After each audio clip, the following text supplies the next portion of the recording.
When you freeze your toes and lose your feet, you lose everything. I've skied across Antarctica to the South Pole. I've skied across Greenland north of the Arctic Circle. I've climbed Denali multiple times. I wrote this book because I've nearly frozen my toes off out there. This system works to keep you from freezing your toes and losing your feet. Sistrugi Press Audio presents How to Keep Your Feet Warm in the Cold by Aaron Linsdau. Edited by Timothy Linsdau. Read for you by the author. Notes: this book is not intended as a substitute for the medical advice of licensed physicians. The reader should regularly consult a physician in matters relating to his or her health, and particularly with respect to any symptoms that may require diagnosis or medical attention. Product names are the property of their company's respective trademarks. Specific brand names are referred to in the text for the purpose of illustration and not for promotion. The opinions expressed by the author are based on his experience alone. They are not a substitute for proper training, sound judgment, and utilizing the services of a licensed and insured professional guide service. Introduction. The goal of this book is to provide you with a treasure trove of hard-won ideas on how to keep your feet warm and prevent frostbite while exploring. Feet and toes are the toughest part of the body to keep warm in cold conditions. Whether you are climbing a cold mountain like Denali, skiing to the South Pole, or trekking into a snowy mountain range in your backyard, the challenge of keeping your feet warm is constant. Some of the suggestions in this book may be obvious to the seasoned explorer, while to a beginner they are fresh and new. What is contained in this book is an entire series of steps to execute to ensure that your feet stay as warm as possible. The most important thing to you is to return home as you left it, with all of your body parts still attached and uninjured. The ideas in this book are a large collection of ideas and techniques to think about as you venture out into the cold. It may be overwhelming at first. Take each thought, each idea, and practice them out in your backyard before setting out into the cold. When your feet are freezing, you want to have a dozen tips in mind that this book provided. You do not want to be under duress, with sluggish thoughts from hypothermia, trying to figure out how to warm up. This book is meant to help you train your techniques and your mind. When you are finally out on your trek, you will be able to think back to a section and come up with a solution to your cold feet in short order. Sometimes things happen that are out of your control and you have to deal with them at that moment. A surprise storm can appear seemingly out of nowhere. A tent can tear in strong winds. You may accidentally spill water on your sleeping bag, soaking it. Any number of things can happen. You may stand outside your shelter too long, toughing it out, only to find that your toes are purple or even waxy and extremely cold to the touch. It's easy to become caught up in the moment. Remember that it's important to think years down the road. What seems important now will not be in a few decades, but the injuries you sustain, especially frostbite, will impact the rest of your life. Shelter management. Keep your tent windows and doors open at night. To the inexperienced, keeping tent doors and windows slightly open during the night makes no sense. Doesn't that let the warm air out, inviting cold air to take its place? Yes, that does happen. However, the same action that allows warm air to escape also allows moist air to escape as well. Over the night, moisture from your body will transport through a sleeping bag into the air of the tent. If that moist air has nowhere to travel to, it will begin building up on the inner tent wall. If the moisture levels are high, water will begin building up inside of your sleeping bag. This moisture buildup will make keeping your feet warm far more difficult, as water conducts heat away far faster than cold air. By keeping everything in your tent as dry as possible, it will be easier to keep your feet warm. There is a balance to be had between having a slightly open door or window and letting a blizzard blow through your tent. Once air starts moving too rapidly in the confined spaces of a tent, convection cooling will take over. Convection will strip away the warmth of your sleeping bag and chill your feet to an unbearable level. Adjusting for the right amount of ventilation while still preventing convection cooling is as much an art as it is a science. If you find your sleeping bag and tent coated in water or ice in the morning, you need to open the doors more. The goal is to prevent trapping the moisture while at the same time not allowing a cold breeze to blow through your shelter. Position your tent out of the wind. Convection will freeze you. When choosing a camp, make the extra effort to ensure that it's not in the general wind of the location. Some locations, like polar ice plateaus, making keeping a tent out of the wind especially difficult. There is rarely natural shelter on flat, open ground. Once cold air starts blowing over a tent, it will quickly pull warmth away. This loss of warmth will in turn cause your feet to become cold if no other measures are taken. Sometimes it's not possible to find shelter for a tent. In this case, a shelter must be built. If snow or ice is available, build up a wall against the wind and put your tent behind that wall. Although the effort to build up a wall can seem substantial, the warmth increase for your body and feet will be well worth the hour it takes. This is especially true in constantly windy locations. Convection is a highly efficient cooling or warming force. Non-moving air does not generally conduct away too much heat. However, just a slight air motion of a few miles or kilometers per hour will make a huge difference to your comfort. By keeping your shelter out of the wind, you and your feet will enjoy a warmer night. Place your tent door out of the wind if possible. The corollary to keeping your tent out of the wind is to make sure the tent door faces away from the wind if at all possible. Although it may not be possible to place a tent in a sheltered position or to build a wall, the choice of tent direction is nearly always under control of the camper. The difficult part of establishing the correct direction to face a tent is if the wind shifts throughout the night. In areas where there is an obvious direction, the choice is easy. But if the wind shifts direction during the night, there may not be an obvious choice. Use a smaller, lower-profile tent. Consider the conditions of the location when you are choosing the style of tent you plan to bring on your trip. Lower-profile tents tend to perform better in windy conditions. They can make a difference in how warm you and your feet are. Tall dome tents tend to have more air volume in them, making them colder and more difficult to warm up. They provide ample space for sitting inside and moving around. However, unless it's a 4-pole mountaineering tent, they tend to be designed with a high roof, meaning more exposure to the wind. Lower-profile dome tents, by the nature of where they are meant to be used, will stay out of the wind better, in turn losing less heat to convection. Other style tents, such as tunnel tents, are potentially easier to blockade from the wind. This is due to their elongated design. Place the end without the door towards the wind and the longer length of the tent along the axis of the prevailing winds. This will somewhat help with the reduction of convection. This, in turn, reduces the cooling effect which chills you and your feet. One of the major downsides of this tent design is if the wind shifts, a tunnel tent can be broadsided by the wind. Also, they are far more difficult to shift around quickly. Freestanding dome tents are better if adjustments are expected. Bivvies and tarp tents are the lowest profile option for any shelter you can bring along. Bivvy tents can be placed in the tightest location, making them the easiest tent to hide from the wind.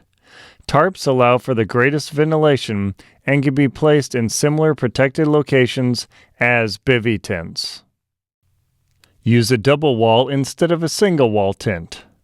If you're planning to head out into cold conditions, consider using a double wall instead of a single wall tent. Single wall tents have a single solid nylon shell. Other fabrics are used too.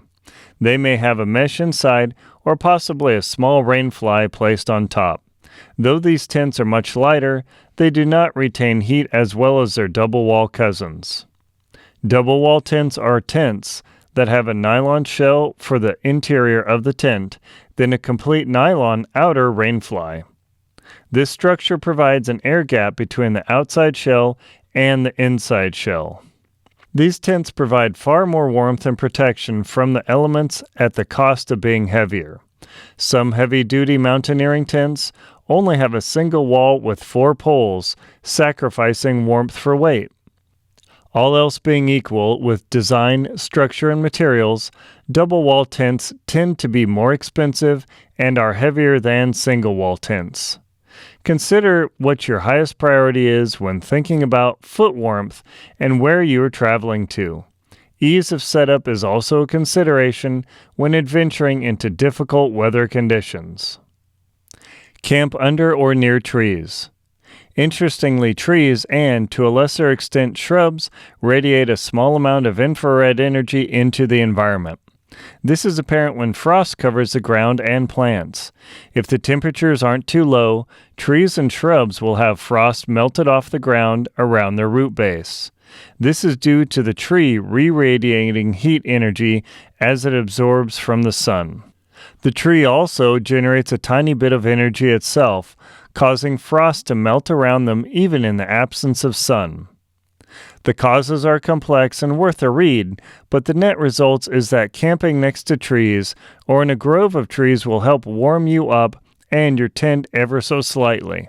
Also, trees can provide significant shelter from precipitation and wind, which will conduct heat away from you, making you and your feet colder. Do note that when camping near trees to avoid damaging their roots. Some trees have shallow roots easily damaged by camping on them. Be mindful of your impact on the environment you are enjoying. Avoid hammock tents. Hammock tents have become popular in the last few years for multiple reasons. They are light, easy to deploy, and keep you off the ground. However, if you regularly suffer from cold feet, they can be the worst choice for a shelter. Dangling off the ground ensures airflow around your shelter. The suspended nature of a hammock allows air to flow completely around you and your sleeping bag. As a consequence, you will experience a dramatic increase in convective cooling. Instead of only on top of your sleeping bag losing heat to convection, the underside of your bag will cool down as well. This is doubly true in windy conditions.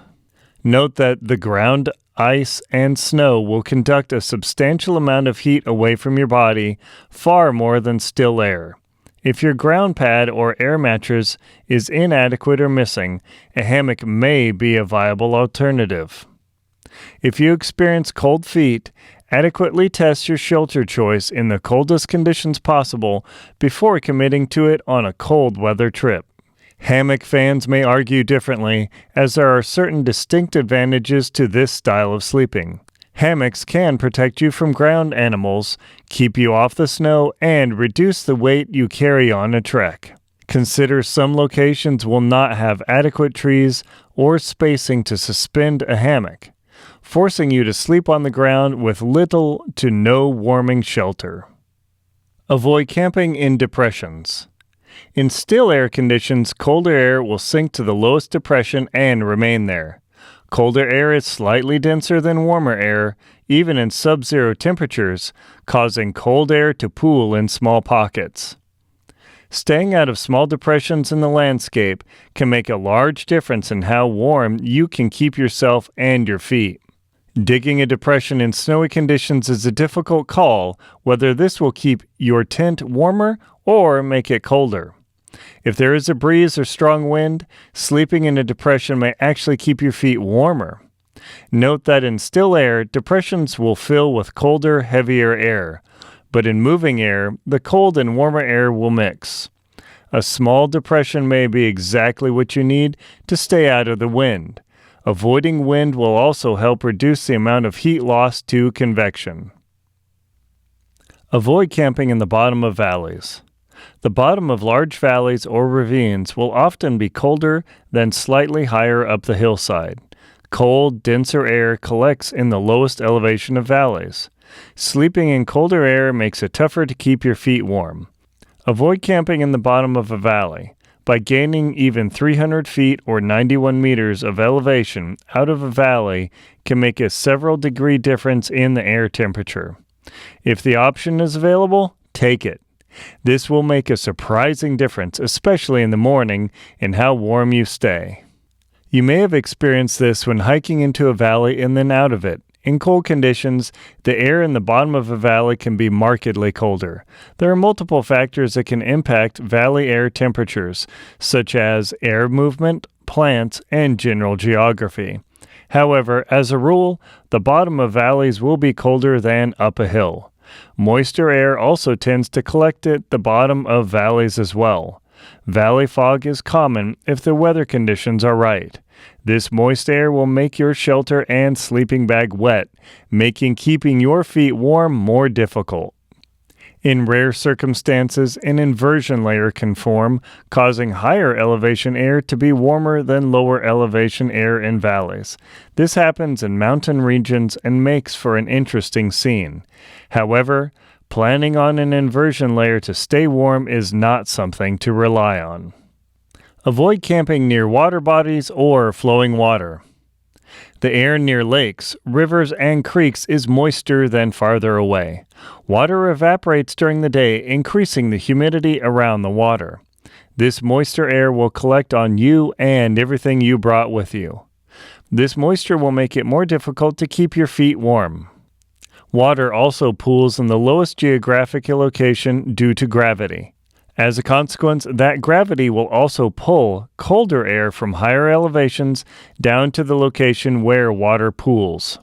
Although it is an enjoyable experience to camp near a lake, creek, or river, it is also the choice that will make it more difficult to keep your feet warm. Also, consider camping farther away from water sources to reduce any pollution impacts you might have on the water. Some areas and parks restrict camping near bodies of water too. Avoid camping in humid, marshy, swampy areas. Marshy areas with thick plant cover can be much colder to sleep in. These moist areas are similar to sleeping near water. Although plants re-radiate heat, they also lose moisture to the air. This moisture air will cause you and your equipment to become damp. Damp equipment makes keeping your feet warm more difficult. Too much moisture in down will dramatically reduce its insulating qualities. Although down is the lightest, best insulator, it completely fails when it becomes too wet. Should you know that you will travel through swampy areas, consider that a synthetic sleeping bag or quilt may be a better choice than down for the conditions. Avoid camping in wind tunnels. Consider the local geography, trees, and plants when choosing your camp location. There are some structures that naturally funnel wind. By placing your tent in one, you increase the likelihood of having a cold night's sleep. Placing your camp in a rocky channel, a tree tunnel, or other similar structure, you may be setting yourself up for a cold night. Sometimes the wind picks up at night due to atmospheric changes. This can cause unexpected airflow where there was none during daylight hours. Discovering that you are sleeping in a breezy wind tunnel in the middle of the night can be an unpleasant surprise. This is especially true with bivvy shelters, tarps, and hammock shelters. Poor camp placement can make for a cold, unpleasant night. Plan a campsite before stepping onto the snow. When preparing a campsite, make sure to have as much possible laid out before stepping onto the snow. Once you step off your skis, snowshoes, or crampons, your feet will begin losing heat to the ground. If it's extremely cold, you will have chilled feet before you finish erecting your shelter. The difficulty and risk of setting up a campsite while wearing footgear is high. Stepping on a bag with crampons, slicing a tent with skis, or tangling oneself with guy lines with snowshoes is all too possible. The best course of action is to make sure the snow is packed down, the sleds or backpacks are placed, and the tent is ready to be pitched.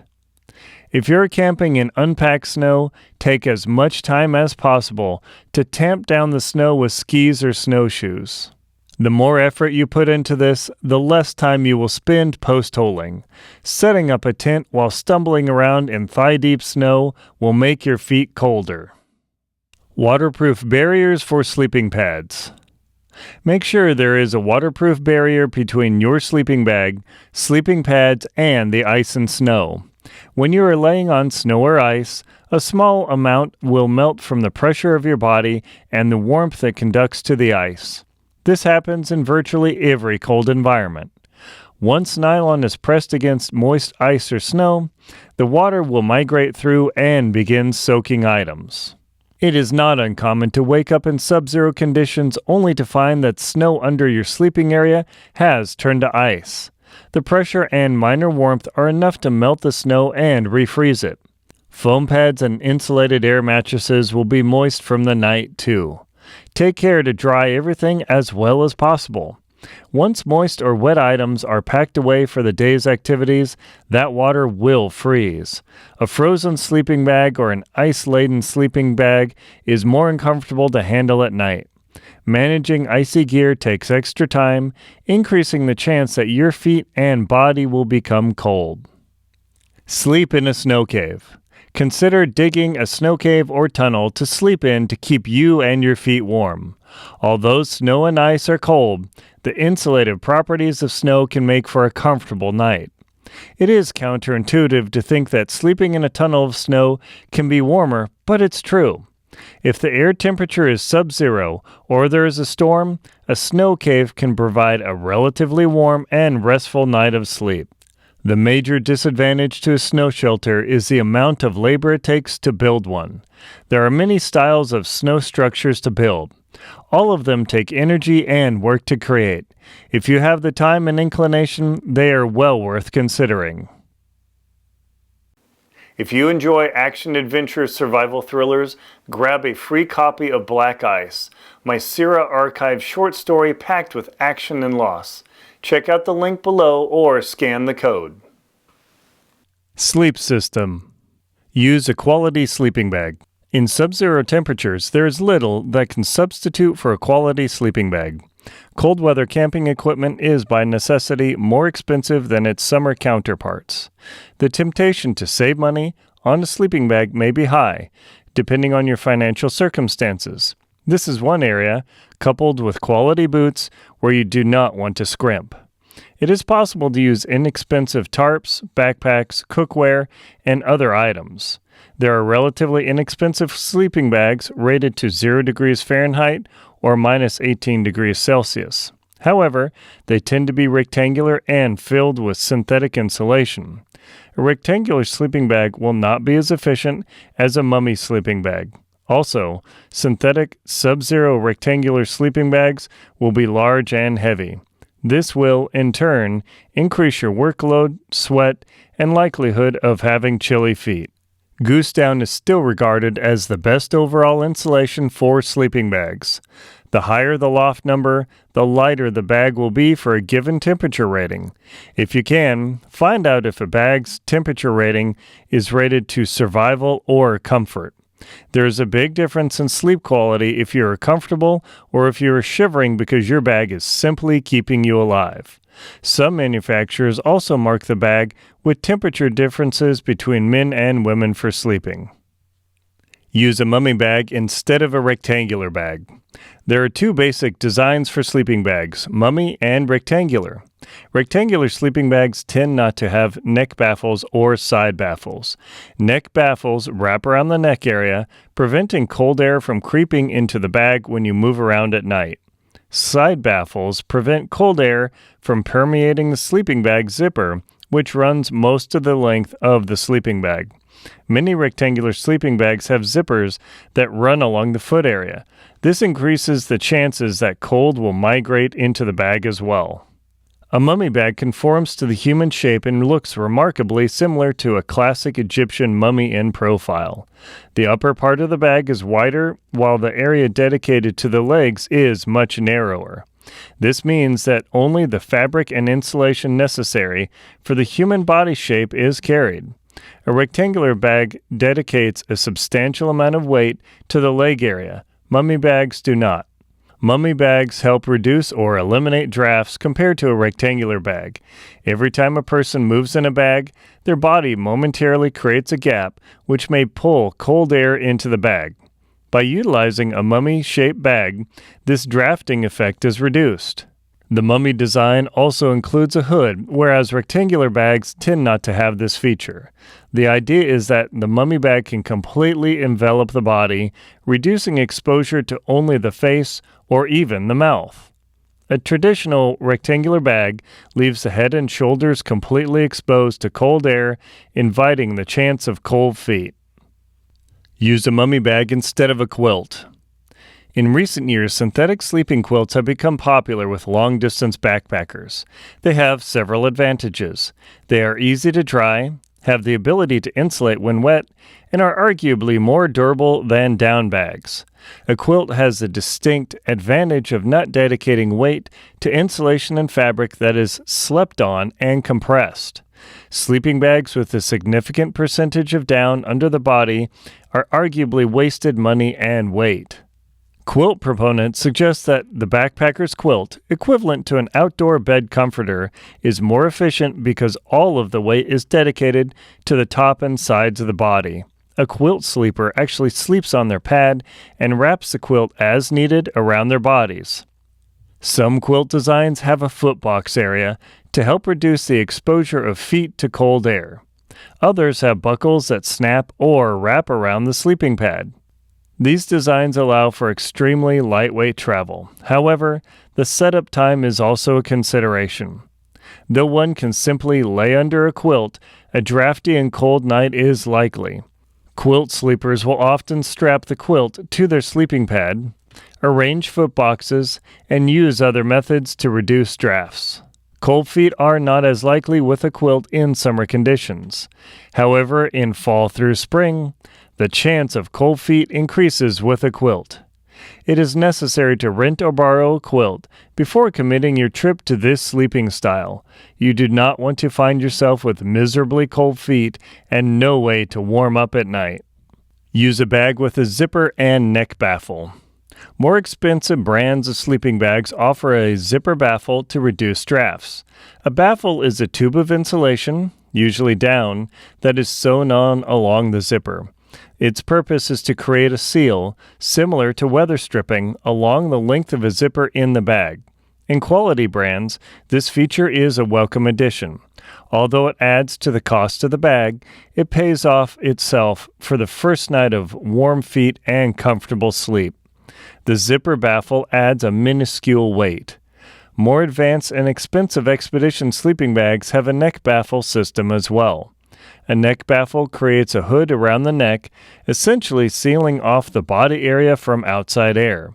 The head is separately wrapped inside the hood area. Although neck baffles can be extremely claustrophobic for some, in extremely cold conditions, a neck baffle will eliminate cold air drafts entering the body area of the sleeping bag. They do take some getting used to. The difference in how warm your feet stay with a neck baffle is surprising. It is well worth investigating as an option. Use a continuous baffle sleeping bag. Some sleeping bags use continuous baffle systems around the body. What baffles do is keep the insulation contained in radial compartments around the bag. What this does is prevent the insulation from migrating too far around the bag. Virtually all sleeping bags and quilts use some form of baffle system. The advantage of a continuous baffle system is it allows the user to adjust how much insulation is on top of the body. Lightweight sleeping bags will often have a continuous baffle to reduce weight and cost. The advantage is that you can adjust how warm your sleeping bag is based on conditions. If it's cold, fluff more insulation on top of you. And if it's warm, do exactly the opposite. This design allows users to adjust the temperature of the bag, increasing the chance of maintaining warm feet throughout the night. Often, the baffle system does not extend to the footbox, as the structure of that part of the bag is different. If you can keep your body warm, you will likely be able to keep your feet warm too. Use a quality sleeping pad. A quality sleeping pad is as essential as a good quality bag. Many mountaineers and explorers spend a substantial sum of money on their sleeping pads. When sleeping on glaciers, the ability to insulate your body away from the ice is paramount to keeping your feet warm. If the sleeping pad allows too much heat to be drawn from your body, your feet will sure to become cold. One of the easy ways to evaluate sleeping pads is to compare their R value. This particular number is a scientific way to measure the insulative properties of a pad. This number is used for home insulation as well. The higher the R number, the less heat will be drawn from your body. Equivalently, the higher the R number, the bulkier the sleeping pad will be. There is a strong correlation between weight, bulk, and insulative ability. Some sleeping pads come with a silvered side and a non-silvered side. Pad manufacturers suggest sleeping with a silvered side next to your body. The theory is that this layer will reflect more of your body's infrared radiation back to you. This does work with Mylar space blankets. Author's note: I have extensively tested sleeping on the foam side and silver side of sleeping pads in sub-zero conditions. My experience has been that there is no noticeable difference in which side I have slept on. Test this for yourself. Use a Gore Windstop sleeping bag. In seriously cold conditions, upgrading the fabric of your sleeping bag is a good investment. Basic coated nylon, ultralight fabrics, and microfiber fabrics all allow water to quickly permeate them. Also, they are more susceptible to air motion taking heat away from the bag. Higher performance sleeping bags use Gore Windstop, abbreviated GWS, or other semi-waterproof membranes as their outer shell. These fabrics help reduce heat loss by preventing air motion through the bag. The fabric is bulkier and tougher to manage compared to thinner fabrics.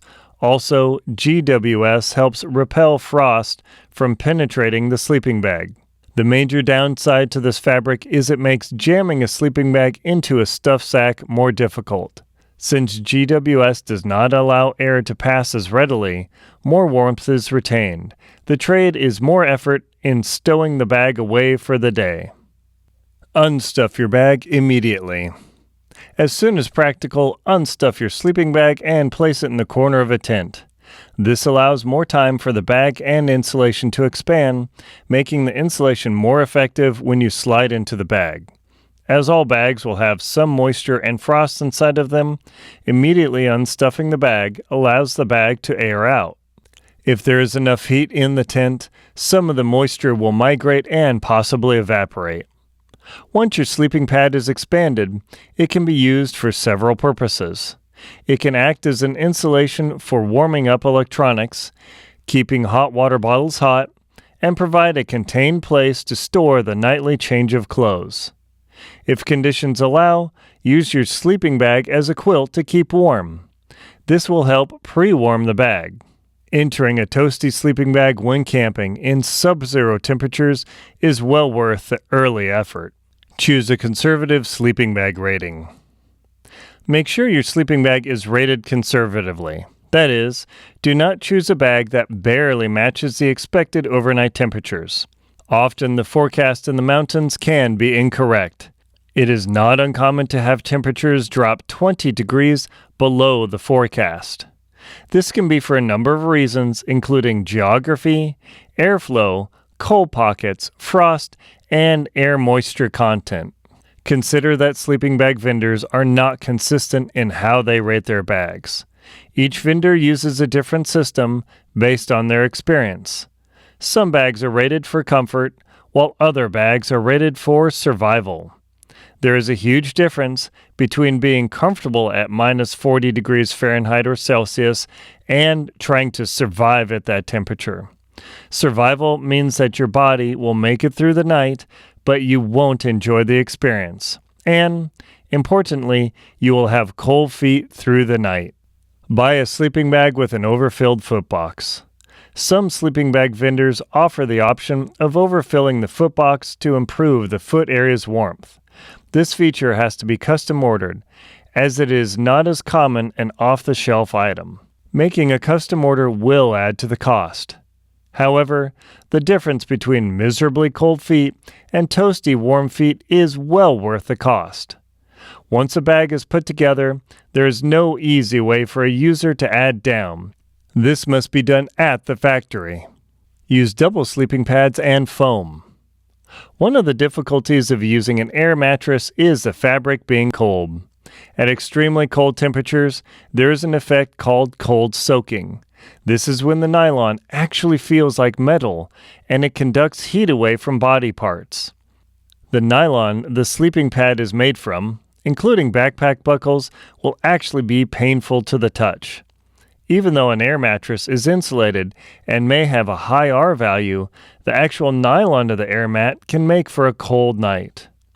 Enter the double layer system. By using a foam pad placed on top of an air mat, you can achieve the best of both systems. Thin foam mats are generally not as comfortable to sleep on. Air mattress fabric can feel cold for a long time when trying to fall asleep. By placing the foam mat on top of the air mat, you can achieve the best of both sleep systems. You may need to tie or strap both mats together, as they tend to separate at night. This system has proved effective at the South Pole and on Denali, a notoriously cold mountain to climb. Avoid simple air mats. Avoid using simple air mats without some type of insulation system. Heating up a large air volume through a nylon shell is difficult. This air mass will tend to stay cool, causing the sleeper to feel uncomfortably chilly, causing cold feet. If an uninsulated air mat is your only choice, place insulation between your sleeping bag and the air mat. A foam pad works quite well. A blanket or folded up jackets and clothes help reduce the cold feeling as well. Use a vapor barrier liner. Vapor barrier liners, VBL, for sleeping bags are an option if you're caught in conditions colder than your sleeping bag is rated for. These liners are typically made out of coated nylon, which is not breathable. This prevents heat loss due to air motion and moisture loss. Some of these liners feature a silver coating that reflects infrared radiation from your body back onto itself, making you warmer. Maintaining warm feet in a VBL sack inside of a sleeping bag is relatively easy. However, there is a downside. Because a VBL is not breathable, the bag will feel clammy and moist almost immediately. This may make for an almost uncomfortable night of sleep, as most humans are not used to sleeping in this fashion. The idea of the VBL is to get you through the night with warmth, not comfort. Dry out your sleeping bag in the morning. As soon as practical in the morning, take every effort to dry your sleeping bag out. This is important because there will be residual moisture from your breath and sweat that has migrated into the insulation. If the bag is compressed into a sack with the moisture, it will begin losing its insulative properties. Depending on where you are camping, there are several options available to dry out a sleeping bag. Although this does take effort, it will be well worth it over a long trip. Sleeping bags can retain a substantial amount of moisture if not dried. The first option, if the sun is out, is to turn the bag inside out and drape it over the tent in the sunlight. The solar radiation will warm up the bag. As most bags are lined with black fabric, place the bag so the black fabric is facing the sun. This method works well in cold temperatures as long as there is little to no wind. The second method is to drape your bag inside out and carry it for your first hiking session on your backpack. This allows you to start moving and cover distances as early as possible in the morning. Long-distance hikers employ this method quite often. If the weather is poor or there is no sunlight, a third method is the most effective. As soon as you climb out of your sleeping bag, turn it inside out and place it in the corner of your tent. Then, as soon as practical, gently drape your sleeping bag over your body in place of your parka. The warmth from your body will help drive moisture out of the bag's insulation. Do this for as long as possible before needing to pack it in the morning. The goal is to dry out the bag as much as possible. The reason this drying technique works well is that the bag is unzipped and turned inside out. This allows most of the moisture to escape the bag. Author's note: I used the third method of drying for 3 months in Antarctica. Every morning I dried my bag in this fashion. The sleeping bag retained its loft and kept me warm at the South Pole after I'd lost 25 pounds or 11 kilograms and had trouble staying warm otherwise. Invest in down booties for sleeping. These are different than traditional camp booties that allow walking around on a glacier. They're more delicate and ultralight. The fabric is lightweight and breathable, but they can be easily damaged. Down booties will make an incredible difference in your foot warmth in extremely cold conditions. If possible, pre-warm the booties before putting them on in your sleeping bag. Sliding your feet into toasty booties during a blizzard is a satisfying experience. Use a synthetic sleeping bag in wet or humid climates. Synthetic insulating materials retain more heat compared to down when wet. Down tends to clump together once it's soaked, dramatically reducing its insulating value. Some cold locations, such as the Arctic Ocean, are humid even though the temperature is far below the freezing point. Some explorers use a synthetic bag as their inner bag and a down bag as the outer sleeping bag. The synthetic bag becomes moist over an expedition due to being right next to the body. However, because it retains heat when wet, it is still functional. Although wool retains heat when wet, it is not widely used as insulation in a sleeping bag. There are a few smaller manufacturers who do make wool sleeping bags. They are worth investigating if you find yourself unable to use down or synthetic fibers as insulation. Don't put anything on your bag unless it's down. When conditions are too cold for a sleeping bag, many campers mistakenly place outer layers on their bags in an attempt to increase warmth. Anything other than down outerwear will compress the down in a sleeping bag. This will cause the bag to lose loft. By compressing the sleeping bag down, the bag actually becomes colder. Normally, adding blankets or jackets to a bed makes it warmer. Adding warmth to down sleeping bags is a unique case that requires special handling. The only items that should be placed on a sleeping bag are down-filled items such as a down parka. Piling on quality down is the only way to increase the warmth rating of a bag. Try to make sure the down rating of the outerwear matches or exceeds the down rating of the sleeping bag. Piling on 600 fill down on top of an expensive 900 fill down bag may not have the desired warming effect. Put lower loft jackets on the sides of a sleeping bag to avoid compressing the top.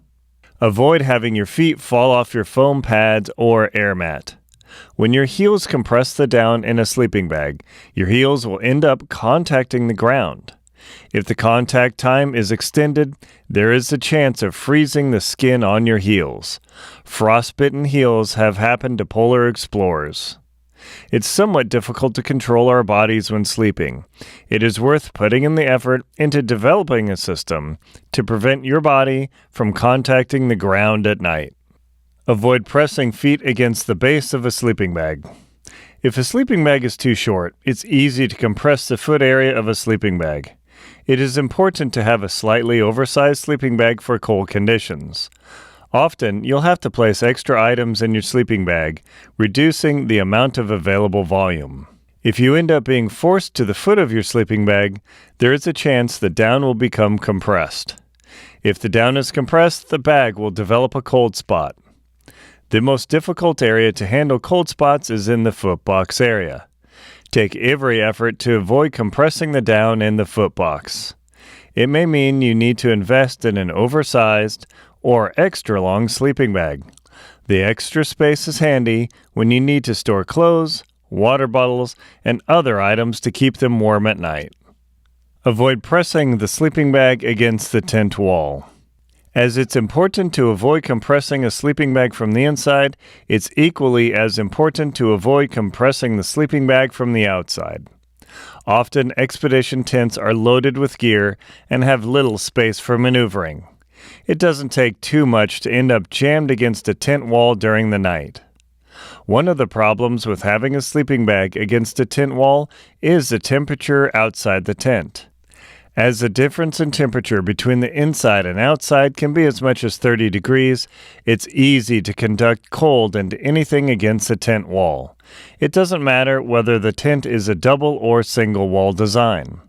Ending up pressed against a tent wall will markedly increase the chance of ending up with cold feet in the middle of the night. Avoid using cots for sleeping in cold conditions. Sleeping above a dead air space below a cot is a sure way to have a cold night. The air below a cot is essentially impossible to heat up with the body. The problem is the air below a cot isn't contained. Even if the air against the bottom of the cot is warmed up, a slight air motion in the tent will draw away the heat. That process will continue throughout the night, generating a mild cooling convection effect. Although cots are comfortable in the summer, they are cold to sleep on in the winter. The only way to reduce the draft below a cot is to stuff insulation below it. If a cot is necessary and there are no bulk items available, place foam pads or blankets on top of the cot. Adding insulation will help reduce the cold effect from a cot. Avoid using bivy sacks in cold conditions without preparation. Bivy sacks can be warm and incredibly light. However, they trap moisture. This moisture can begin to soak the down of a sleeping bag, rendering it ineffective. Over a long trip, the moisture will continue to build up in the bag. Soon, this minor amount of moisture can cause ice to develop in the bag. Bivy sacks do not have any space to dry out a sleeping bag in the morning by design. The concept of a bivy sack is to reduce weight to the bare minimum. This weight reduction requires the user to seriously evaluate its advantages during a cold trip. Mountain climbers and long-distance hikers use these bags with great success. However, they do trade the weight advantages for the difficulty of drying out a sleeping bag. Fully test your bivy sack in the coldest, toughest conditions possible before committing to a long expedition. Avoid wiping moisture and frost off a down bag with your hands. When waking up in the morning in extremely cold conditions, your bag will likely be covered with a layer of frost. It is tempting to use a hand to brush the frost off. Avoid doing this for several reasons. The first reason is your hands will be chilled and wet in moments. In cold temperatures, getting any part of your body wet is unpleasant. The second reason is your hand will warm up the frost and drive it into your sleeping bag. The third is you are brushing frost all over your tent, which will again get into your sleeping bag. The best way to remove frost from a bag is to use a brush. Brush the frost off the bag into the tent vestibule or outside. Using a brush may not be comfortable initially. The brush method is more effective at preventing driving water into your sleeping bag. A cold brush also won't melt the frost at all. It's easier to remove frost and snow than dealing with a wet sleeping bag. Serious winter campers know their knots. If you want to secure tarps, fix gear, or stay alive in a storm, grab my field guide, The Most Crucial Knots to Know. Check out the link below or scan the code. Body management. Warm up before getting in your bag. After sitting in a tent in the evening for several hours, it's easy to become chilled. It's difficult to generate any sort of heat while trying to do some small exercises crammed into an expedition tent. Although it might be uncomfortable, putting on boots and stepping outside for 10 minutes can make all the difference in your sleeping comfort. By hopping out and doing a series of jumping jacks, high steps, push-ups, burpees, or whatever warms you up quickly, it'll pay off in the night. By sliding into your sleeping bag while your heart is pumping hard, you'll warm up your sleeping bag much faster than if you were to skip the exercise. It can be difficult to motivate oneself to climb out of a tent in the dark when it's minus 40 degrees Celsius or Fahrenheit. The dividend of going to sleep with warm feet is well worth the discomfort. That short time outside can help you fall asleep far faster. When your feet are cold in your sleeping bag, it can take an hour or more to fall asleep. The trade is well worth the momentary annoyance of being outside again after a long day. Keep your feet dry during the day. If at all possible, avoid sweating during the day. If your body is sweating, your feet are going to be sweaty. Unless your toes and feet are already aching from the cold, they generate some amount of sweat during any activity. If they are cocooned inside of a large boot, they will slowly moisten the boot insert as well as the boot liner. If the boots are made out of leather or other absorbent material, that boot will become moist on the inside as well. It is possible to have a completely moistened boot liner by the end of the day, even in minus 40 degrees Celsius or Fahrenheit temperatures. The nature of boot insulation will cause that. The goal is not to let your body become so warm that you begin sweating. Once your feet wet the boot, it will not dry during the day. When you take an activity break, that moisture will rapidly cool the boot and your foot. With no heat coming from your feet, it is possible to have the boot develop frost and ice as you stand around in extremely cold temperatures. By avoiding sweating and traveling slightly cool, you will actually keep your feet warmer by preventing moisture buildup. Avoid going to bed with wet feet. If you end up with moist or wet feet at the end of the day, it is imperative to dry them off at the earliest possible moment. When you enter your tent, making drying out your feet and warming them up is a top priority. It is easy to ignore wet feet and focus on other nightly tasks like melting snow for water, cooking, and repairing gear. Ignoring your wet feet will cause you to have cold feet throughout the night. That moisture will also creep into your sleeping bag and down booties. Once down becomes wet, it will not retain heat. Drying out the footbox area of a sleeping bag is especially difficult, as it's an awkward shape to spread out. Also, your feet don't generate a substantial amount of heat while you sleep. There will not be enough heat energy to drive the moisture out of a sleeping bag footbox if the down is too wet. Avoid eating right before going to sleep. When you eat at night, make sure it's a significant amount of time before you crawl into your sleeping bag. When you eat, your body shunts blood to your digestive system. This transfer means there's a little less blood flow to your feet. It needs time to process the food and carry nutrients to your cells. Once the primary digestive effort is underway, after you've finished eating, your body will focus less on putting energy into digestion and allow your feet to warm up. This coldness is often felt by people in chilly weather. As soon as people eat, they'll feel extra cold. You may have experienced this when leaving a restaurant in the winter. Understanding the dynamics of the human body's blood and heat transfer system will help you better prepare for camping in cold, snowy conditions. Keep your feet trimmed of dead skin. Maintaining the skin on your feet will contribute to the overall health and warmth. When dead skin or large calluses build up, it's possible to develop blisters and other injuries. Once a foot injury happens, you will find yourself struggling to keep your feet warm. You won't be able to move as fast to generate heat. In turn, this inability to move quickly will chill your body and your feet. Also, poorly maintained feet will cause your walking gait to change. Over long distances, this can cause debilitating injuries due to imbalance. Again, this can cause cold feet because you will spend time convalescing to recover from your injury. Relieve yourself immediately. As soon as you wake up at night and find the need to relieve your bladder, take care of this issue as immediately as possible. The longer you resist the urge, the colder your feet become. One of your body's physiological responses is to make your feet cold to wake you up when your bladder is full. You may have noticed that you have repeated cold feet when you wake up 3 to 5 times a night for the call of nature. You may erroneously conclude that your sleeping bag is inadequate when in fact your body is simply sending a signal.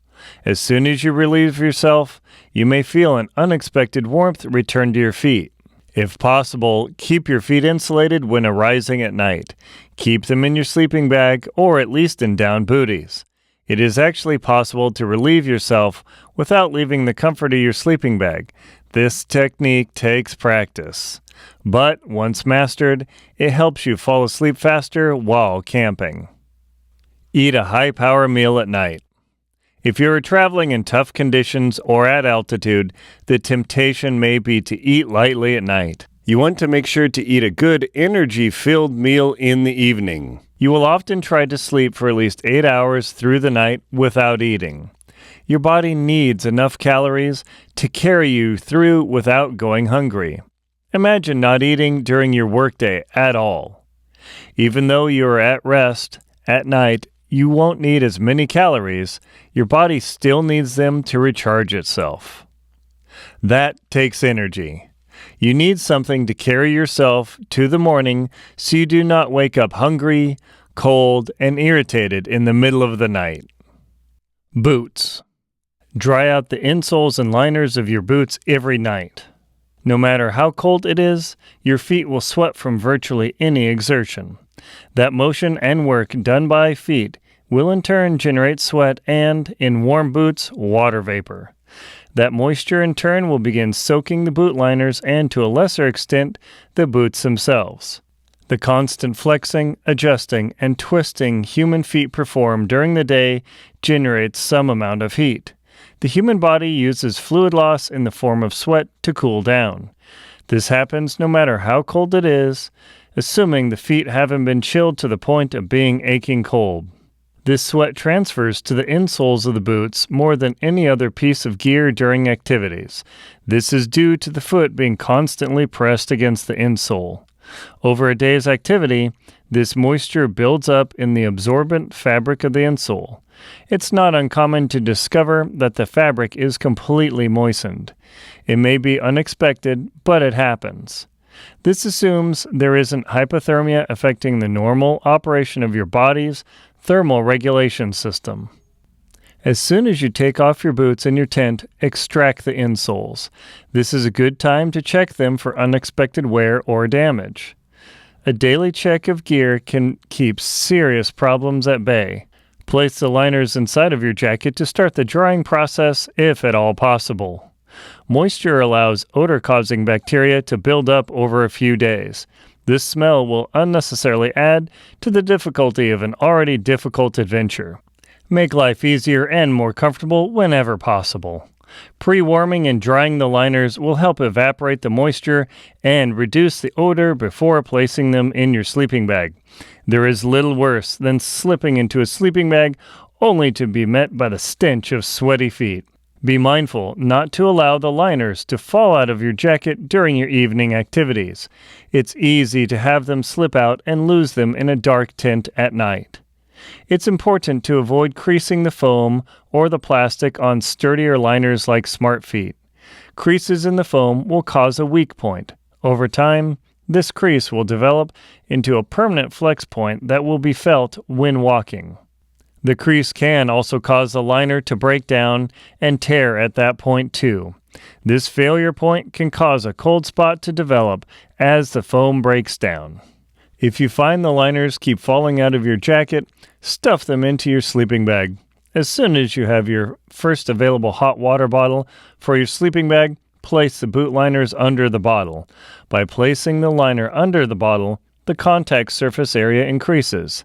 This in turn warms the liner faster and drives them out quicker. By placing the combination in your sleeping bag, the heat will be retained longer.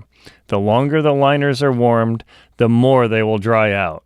If the sleeping bag isn't available, wrap the bottles and liners in a down parka. Place the combination on a backpack, pad, or anything to keep them off the ground. Double check to make sure the hot water bottle doesn't leak. As soon as the cap is secured, tilt the bottle sideways to check for leaks. Leaks are common in sub-freezing conditions due to ice buildup on the threads. If there is some concern over leaky water bottles, place the bottles and liners in a waterproof bag before placing it in your sleeping bag. Use a vapor barrier liner if you need to. Some adventurers will find that they struggle from cold feet during the day's activities. One option is to use a vapor barrier liner, or VBL, between the socks and the boot.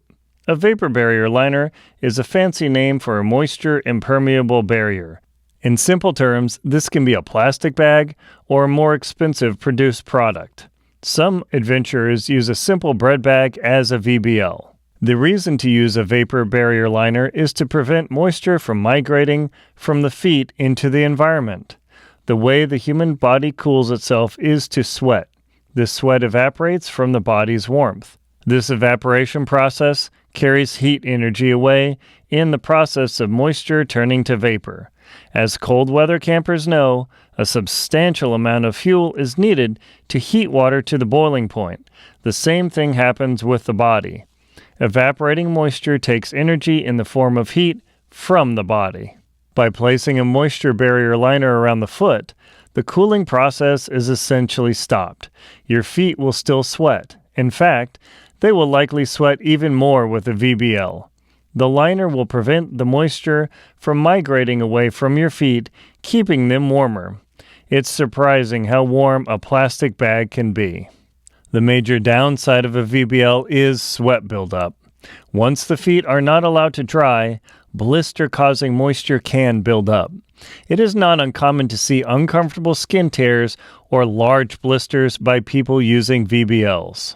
Using a plastic liner is something to experiment with in cold conditions prior to departing on an intensive trip. You do not want to discover that your feet react negatively to being unable to breathe. Some find VBLs to be perfectly comfortable, allowing them to use a lighter boot for their adventure. Others can't stand the clammy feeling of their feet being plastic wrapped. Author's note: no matter how cold it has been, I value dry feet. I do not want a massive blister to tear off the bottom of my feet. Having to walk on raw, torn skin for countless miles is something I try to avoid at all costs. Dry out your boots by using a hot water bottle. If you have a spare hot water bottle or two, slide them into your boots at night to dry them out. The smaller half-liter bottles are excellent for this activity, as they will fit much farther into a boot than a 1-liter bottle. Check your boots on occasion to see how well they've dried out. You can usually tell they're dry when they're warm and have stopped steaming. You may be surprised how much steam will draft off a moist boot from a hot water bottle. Author's note: use the hottest water bottle you can handle. Although some argue that you shouldn't use boiling water, bottles rapidly cool down in sub-zero temperatures. Over the span of 20 years using this technique, I have never noticed any damage or degradation. Even with boiling water at altitude, the bottles feel only slightly too hot to touch, and only for a short time. The industry standard is 140 degrees Fahrenheit or 60 degrees Celsius for an object to be too hot to touch for longer than 5 seconds. I have rarely been able to make a 1-liter bottle that hot in cold conditions. Make sure your boots fit properly. Ensure that your boots fit properly before venturing out into the cold. There is a temptation to try out brand new boots, untested, on a trip. This is a mistake. Some boots need to be broken in before they feel good to your feet. Any boot with foam or wool liners will take some time to conform to the shape of your feet. You want to test the fit of your entire sock system from the warmest to the coldest possible conditions. Countless inexperienced hikers have purchased boots the day before a trip. Invariably, this mistake ends with debilitating blisters and possibly frostbitten toes. The goal is to never take untested tools into the field, including your footwear. Use insulated boots. Should you find that your feet become uncomfortably cold in regular leather or synthetic boots, it's time to invest in an insulated boot. There are countless designs and manufacturers with new ones appearing every year. You will need to evaluate what is the correct boot for your activity, whether it's skiing, snowshoeing, climbing, hiking, or otherwise. As you move into the realm of a single-layer insulated boot, you may find the choices bewildering at first. Shop around. Talk to experts who have personally used products in the field rather than someone simply trying to make a sale. Although well-intentioned, some sales staff may be unfamiliar with the real experience of using what you're looking at in tough conditions. Insulated boots, especially mountaineering boots, are a substantial investment. You want to give yourself time to evaluate before purchasing. There are boots rated to far below zero. Note that suede boots rated for ultra-cold activities in the snow do not dry well. Use double boots. Should you be climbing at high altitudes or trekking in sub-zero conditions, you will need to step up to double boots. Double boots are different from insulated boots in that they have a removable liner. This liner often comes in the type of a bootie that doesn't function by itself. The outer shell of the boot is often plastic, hence the term plastic boots.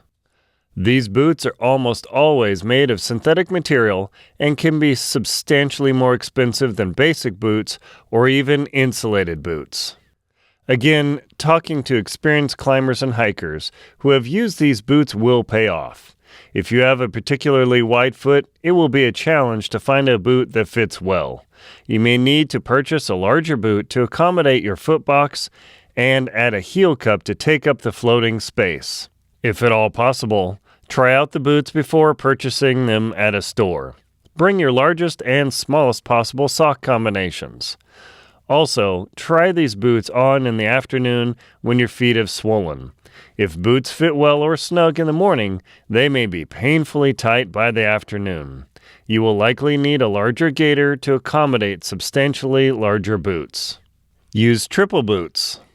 Should you be climbing or trekking on some of the coldest mountains, like Denali, Everest, and Mount Vinson, or standing around in minus 40 degrees Celsius or Fahrenheit temperatures, you may need to consider triple boots. These boots are similar to double boots, but come with an integrated insulated gaiter. They are often quite expensive, highly specialized, and heavy. Only a few manufacturers make them, like Malay and La Sportiva. If you can find them, U.S. military-issue Mickey Mouse boots are considered some of the warmest boots for extreme conditions, as they have an integrated vapor barrier liner along with a large quantity of insulation. Use overboots. Should you only need extra warm boots for camp time on high mountains, look into purchasing overboots for your insulated or double climbing boots. These overboots are designed to wrap around your boot, creating a third layer of insulation. They are somewhat awkward because you have to make sure they fit your climbing or ski boots and are compatible with your crampons, skis, or snowshoes. Overboots are specialized and few manufacturers make them. One such vendor is 40 Below. You may be able to find overboots from Mountain Hardwear and MSR as well. Use thick wool felt boot liners. If you have trouble with the ground conducting heat away from your feet, add a separate set of thick wool boot footbeds. These can either be complementing or supplant the existing liners that come with the boot. These thick wool liners will change how your foot fits inside the boot and require testing prior to setting out on a trek. Depending on your sock system and how well your boots fit, they may wear out faster than foam liners. If you are relying on them, make sure to bring a spare pair on an extremely long expedition. The small addition in weight and expense will pay off when the first liners fail from wear. Use mylar-coated extra-thick insoles. For extremely cold conditions, look into using mylar-coated boot insole replacements. These special liners are extra thick. They also feature a silver liner to reflect the infrared heat back towards your feet, reducing the amount of heat conducted away. These also have arch support and other features unique to them. Superfeet sells them under the brand Red Hot. Other vendors may have similar products. Avoid letting boots freeze at night outside of your tent.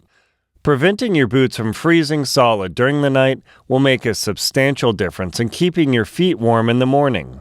It's tempting to keep boots in a vestibule or outside, especially when they are snow and ice covered. This is doubly true if boots are dirty and muddy. Once the moisture in the boots is frozen, it takes quite a bit of energy to thaw them out, similar to melting ice and snow for water. Boots pick up moisture from both your feet and the environment. The slight flexing of the material, combined with the pressure, will melt a small bit of snow, wetting the boot fabric. Only in the driest climates does this not happen. Black boots can melt snow if the sun is out, too. Thawing icy boots out in the morning is a difficult and unpleasant task. The easiest way to thaw them out is to put them inside of a jacket you are wearing. Expect this process to take an hour or more in cold conditions. In extremely cold conditions, boots may freeze even when stored inside of a tent. If possible, put the boots in the sunniest location inside of the tent to help them dry out. If the sun is still out and there is no wind, use solar radiation to help dry out the boots before bringing them in at night. If the sun is hidden behind clouds or it is night, place the boots in your lap during evening activities. Putting on inflexible, icy boots is a guaranteed way to make your feet cold from the moment you slip your feet into them.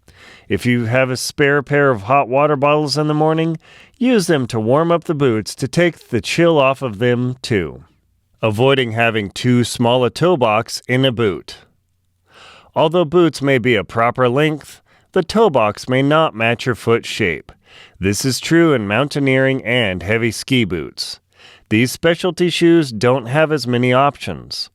When a boot compresses the widest part of your feet and your toes, cold feet are guaranteed. In fact, as an expedition wears on, this slight pressure can turn into debilitating pain.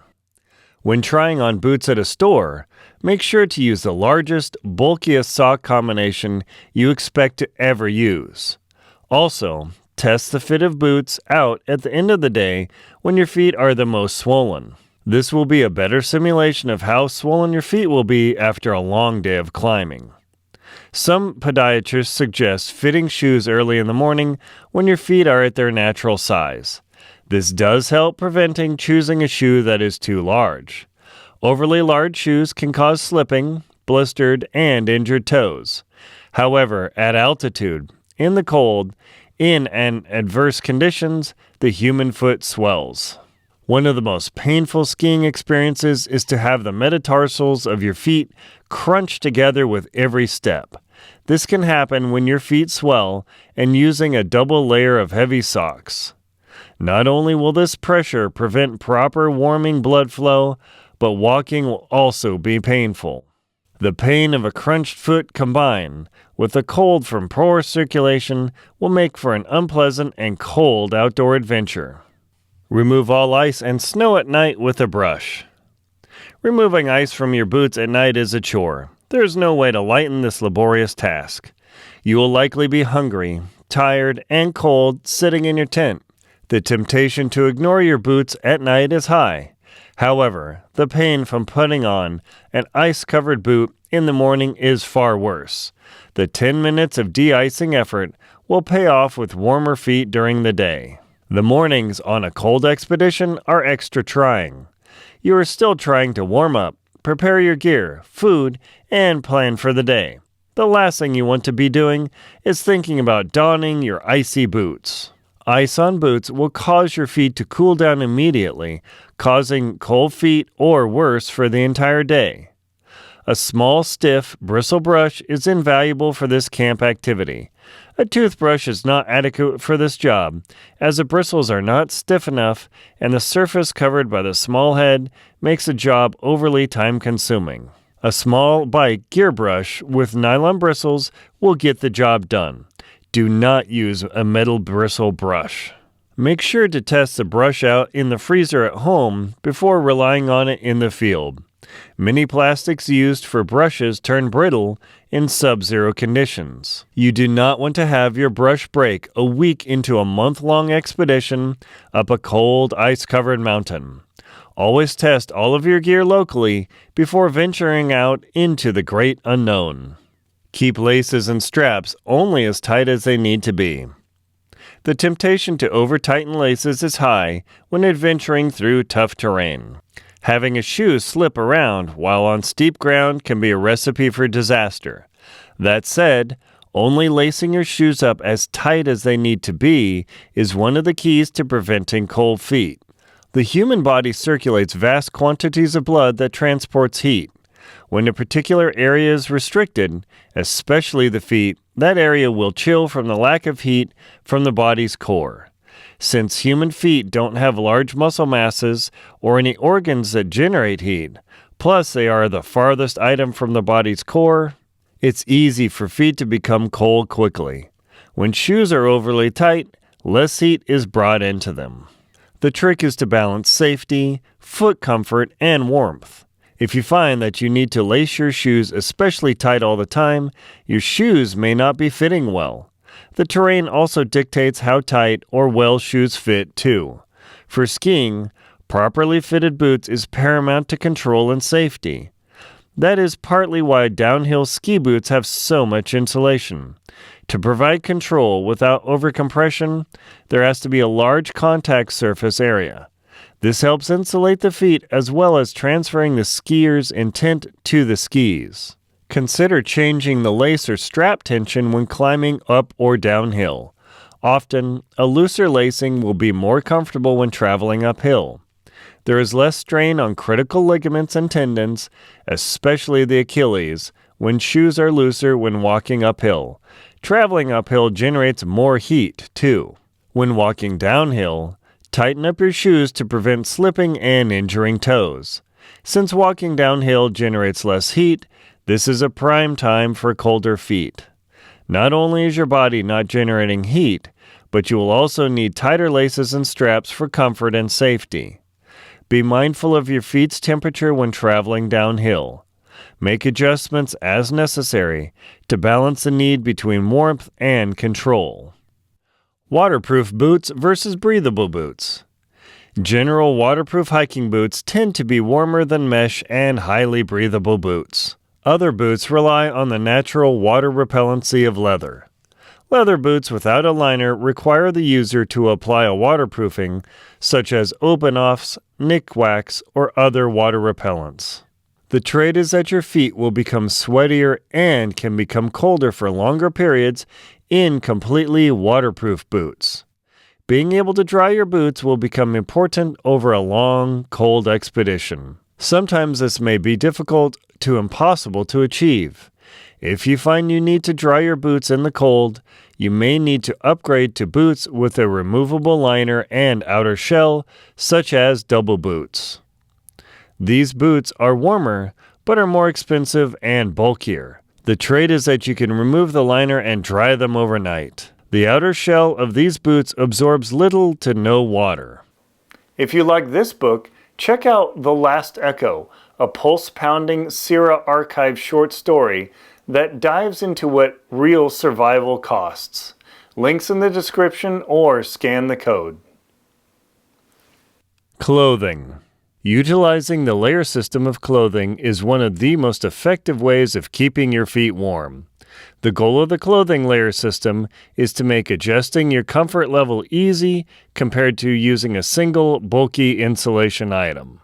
The layer system involves using a warming undergarment layer, a shirt, and pants on top of that, then a light jacket, then a heavy jacket or parka, insulating pants, and a storm-repellent outer shell.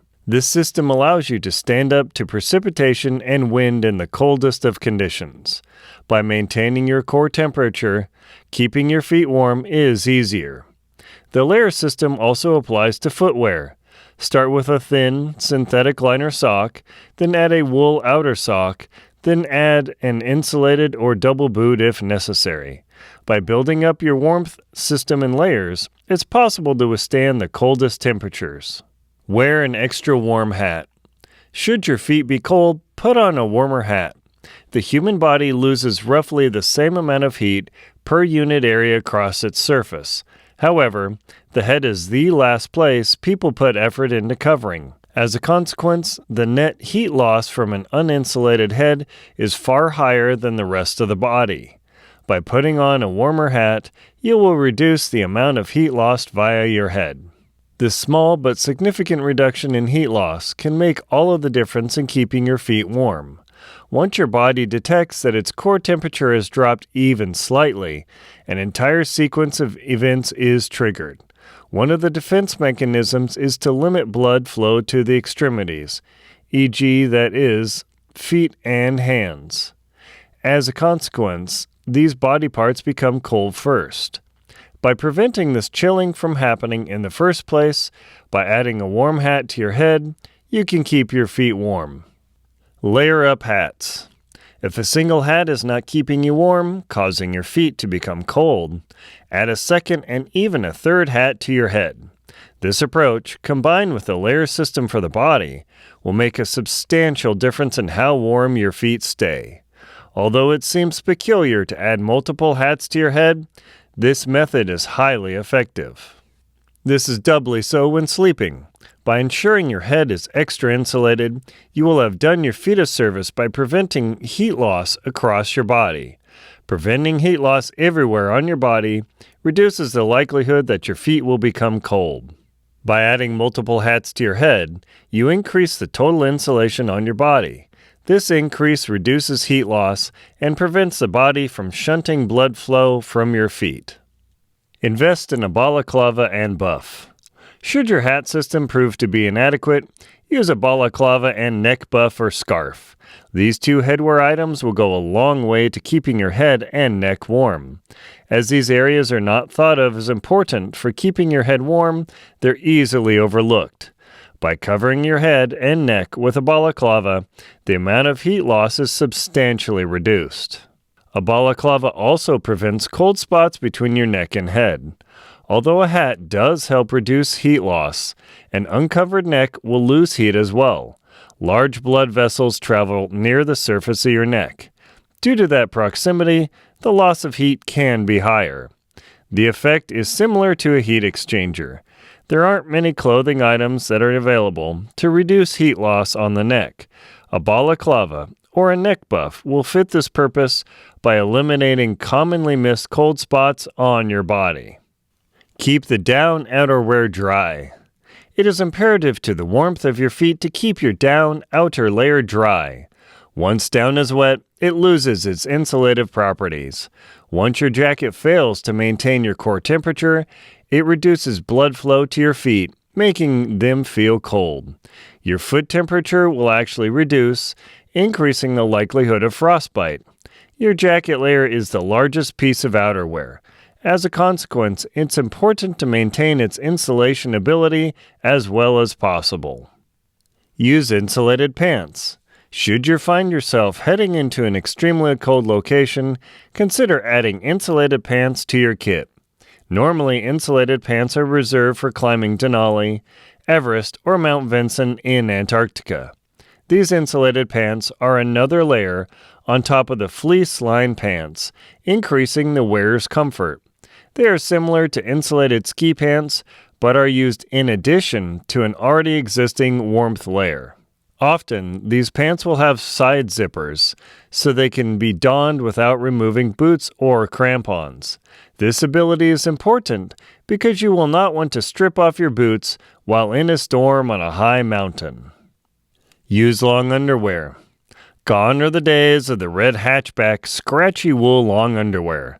Modern manufacturers have changed their wool supplies and how the fabric is woven. Now, modern merino wool is comfortable, not itchy, and incredibly warm for the weight and bulk it adds. By adding long underwear that looks exactly like tights or leggings, you can dramatically reduce heat loss from your legs. The fabric weave of long underwear is such that it stretches and shapes to your legs. Some companies add a small amount of elastic synthetic fabric to improve fit. There are also multiple weights of wool for long underwear as well. Each vendor uses its own system to denote the warmth level. It is even possible to wear 2 pairs of long underwear in addition to all the other pants layers. Pulling on multiple layers of long wool underwear can be trying, but the improved warmth of your feet will be well worth the effort. Dry your socks for the next day inside a sleeping bag. Having dry socks is paramount to keeping your feet warm. Putting on already cold, moist socks in the morning virtually guarantees cold feet during the day. Although it's not likely to have a clothes drying machine available on an expedition, you can use your body and sleeping bag as the next best thing. Your body is a heat source that is usable and, of course, with you at all times. Take both of your socks. Gently roll only the tops together to keep the pair together in your bag. Then, stuff them inside your sleeping bag as soon as you switch to your evening pair of socks. If you even need to start the drying process earlier, stuff the socks between your shirt and jacket. The goal is to keep the socks away from your skin while at the same time exposing them to a heat source. The human body is roughly equivalent to a traditional incandescent 100-watt light bulb in terms of heat generated. As children discovered using a light bulb-powered oven, 40 watts of power is more than adequate to bake cupcakes. The human body generates over twice this amount of heat energy. By utilizing it, it's possible to dry damp clothing items overnight. Note that only moist or damp clothing items can be dried. If your socks, pants, or shirt or other item is completely soaked, this technique will not work. In fact, wet items will transfer the water to the sleeping bag, soaking the down. Wet down does not insulate when it is completely wet. Interestingly, the moisture from your socks doesn't impact the moisture in your sleeping bag if you dry it out. Over a longer trek, the moisture from your body, breath, and any items in your bag will permeate the down in your sleeping bag. This moisture from your body far exceeds the small amount of water inside a pair of socks. There is enough heat produced by your body to drive the moisture to the outside of your sleeping bag. Wear an extra fleece jacket. Consider using a full-length zipper fleece jacket as your second or third layer. A quality fleece jacket makes for a versatile piece of your layer system. Fleece, made from various weaves of polyester, will retain warmth when wet. The zipper down the front of the fleece jacket makes it possible to adjust warmth. You can warm yourself up or, as importantly, cool yourself down. Good quality fleece tends to be thicker. Thinner fleece tends to pill and thin out over time. Polar fleece is an excellent option for this. There are also wind-resistant fleece fabrics. This class of fleece helps prevent air from pushing through the jacket, reducing heat loss. By adding a fleece layer to your clothing system, you can improve your body's warmth, which will in turn keep your feet warm as well. Use camp booties. Camp booties are well worth the investment in snowy conditions or on glaciers. These lightweight camp shoes allow you to walk around without having to wear your expedition footwear, often double or triple boots. They are usually lined with synthetic fibers, making them water resistant. Even when these booties become moist, they will retain heat better than down booties for sleeping. They have non-slip soles, making walking on ice and snow safer. They also have higher sides, reducing the chance of snow falling into them. Author's note: I use camp booties from 40 Below. These booties have served me well on Denali and on winter Yellowstone ski expeditions. I was able to walk around camp at 14,000 feet or 4,330 meters, Camp 4, in a blizzard with warm feet, using only these booties and my Smart Wool hiking socks. Wool or other natural fiber versus synthetic socks. The choice of fabrics and fibers to keep your feet warm is a personal one. Both synthetic and natural fibers have both advantages and disadvantages. Synthetic fiber withstands abrasion far better than wool. However, it retains odor-causing bacteria, which can smell far worse than wool. Both fibers retain heat when wet. Wool shirts and long underwear can develop holes more readily than synthetic shirts. The style of weaving will determine how stretchable a synthetic fabric will be. Without stretchable fibers or specialty weaves, synthetic fabrics may have no stretch at all. This can cause discomfort for the wearer. Synthetic fabrics can also burn easier and catch fire. They will melt if exposed to flame. Wool may develop a small hole, but it takes more significant flames to cause it to burn. The choice of socks and undergarment fabric for foot warmth is highly personal. It is well worth investing in quality products, as they will tend to last longer and perform better in difficult conditions. It is best to try out all gear in the toughest conditions available at home prior to striking out into the cold wilderness. Use opossum fur socks. Opossum fur socks come from the opossum, a marsupial animal endemic to the Americas. Although they are considered to be a pest by some, their fur is incredibly warm, in the same class as musk ox fur. Opossum fur is far less expensive than musk ox fur, so it's more accessible. These socks are somewhat difficult to come by, but they're an interesting alternative to wool socks. There are also opossum fur gloves, too. They're incredibly soft and warm for their weight. Wear fresh wool long underwear, leggings, and shirts. If possible, switch out to a fresh pair of wool long underwear to sleep in at night. This will also allow your day clothes to dry out in your sleeping bag. The advantage of wool undergarments is that they retain moisture when wet and also resist developing odors. Synthetic fabrics have some advantages, but the smell will become intolerable over long expeditions. There is also the advantage of removing sweaty clothes from your skin. You need time for your skin to recover from the grime of the day. Natural skin oils and the associated bacteria will build up, causing all sorts of maladies. This, in turn, will make your feet colder because your skin isn't as clean. If you can keep your core warm with fresher clothes in the evening, your feet will likely stay warmer too. Use heavy mountaineering socks. Invest in a pair of heavy-duty mountaineering or expedition socks. These are some of the thickest, heavy-duty socks on the market. They are incredibly warm when combined with a right sock inner sock as a second layer. If you plan to use these socks, make sure to test your boot fit with them before committing to a boot.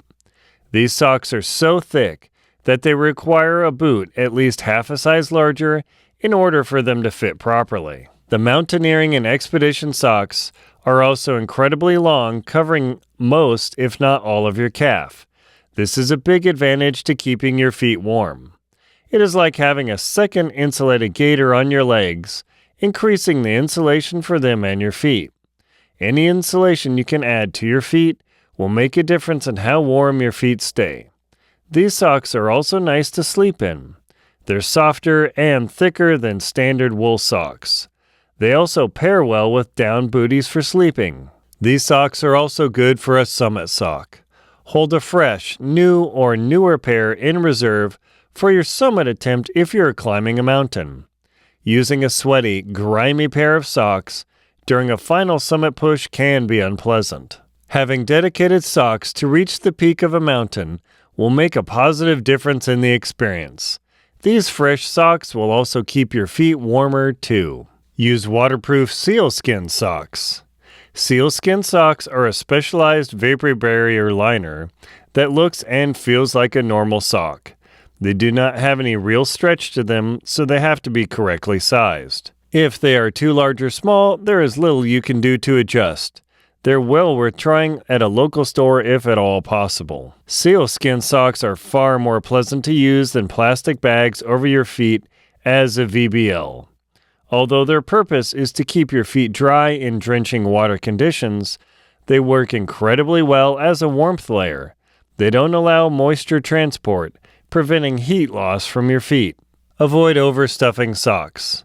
Overloading socks onto your feet and stuffing them into your already tight boots will cause your feet to become colder. One of the difficulties with cold mountaineering climbing and polar trekking is a variety of conditions you will encounter. Sometimes days are incredibly warm, while other days will be far below zero.